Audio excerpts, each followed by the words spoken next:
আমি আজ যে বিষয় নিয়ে কথা বলবো তা জটিল কোনো সাধনার কথা নয়, ধ্যানের সবচেয়ে সহজ এবং শক্তিশালী নিয়মের কথা। অনেক মানুষ ভাবে ধ্যান মানে কঠিন কিছু, বিশেষ আসন, দীর্ঘ সময় অথবা পাহাড় জঙ্গলে গিয়ে বসা। কিন্তু সত্যটা অনেক সহজ।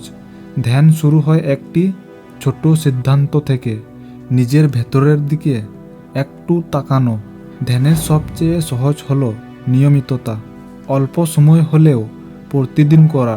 অনেকে একদিন 1 ঘন্টা বসে, তারপর কয়েকদিন কিছুই করে না। এতে গভীরতা তৈরি হয় না। কিন্তু যদি তুমি প্রতিদিন মাত্র 10 মিনিটও বসো, তাহলে মন ধীরে ধীরে নতুন ছন্দে অভ্যস্ত হয়ে যাবে। এই নিয়মটাই ধ্যানের প্রথম শক্তি। দ্বিতীয় নিয়ম, শ্বাসের উপর মন রাখো। শ্বাস সবসময় আমাদের সাথে থাকে। এটা কোনো কল্পনা নয়, এটা বিশ্বাস নয়, এটা বাস্তব। চোখ বন্ধ করে বসো, গভীর শ্বাস নাও, ধীরে ধীরে ছেড়ে দাও। শুধু লক্ষ্য করো, শ্বাস আসছে, শ্বাস যাচ্ছে। কিছু পরিবর্তন করার দরকার নেই, শুধু দেখো। এইভাবেই মন ধীরে ধীরে শান্ত হতে শুরু করে। তৃতীয় নিয়ম, চিন্তার সঙ্গে লড়াই না করা। অনেকে ভাবে ধ্যান মানে মনে কোনো চিন্তা থাকবে না। এটা বাস্তব নয়। মন স্বভাবতই চিন্তা করবে। ধ্যানের কাজ চিন্তা বন্ধ করা নয়, চিন্তাকে দেখা।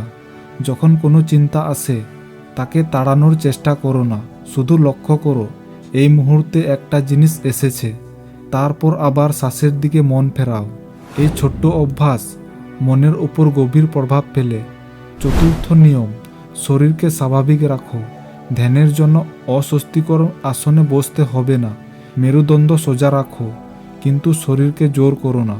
তুমি মাটিতে বসতে পারো, চেয়ারেও বসতে পারো। গুরুত্বপূর্ণ বিষয় হলো শরীর যেন স্থির এবং আরামদায়ক থাকে। পঞ্চম নিয়ম, নিজেকে বিচার না করা। অনেকে ভাবে আজ ধ্যান ভালো না, আজ মন খুব অস্থির। এই বিচার ধ্যানের পথে বাধা তৈরি করে। মন অস্থির হওয়াই স্বাভাবিক।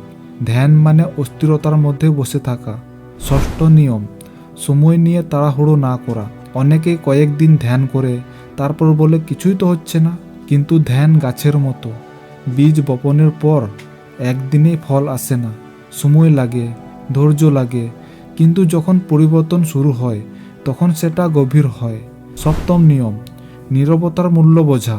এই পৃথিবীতে অনেক শব্দ, তথ্য অনেক, কিন্তু নীরবতা খুব কম। ধ্যান সেই নীরবতার দরজা খুলে দেয়।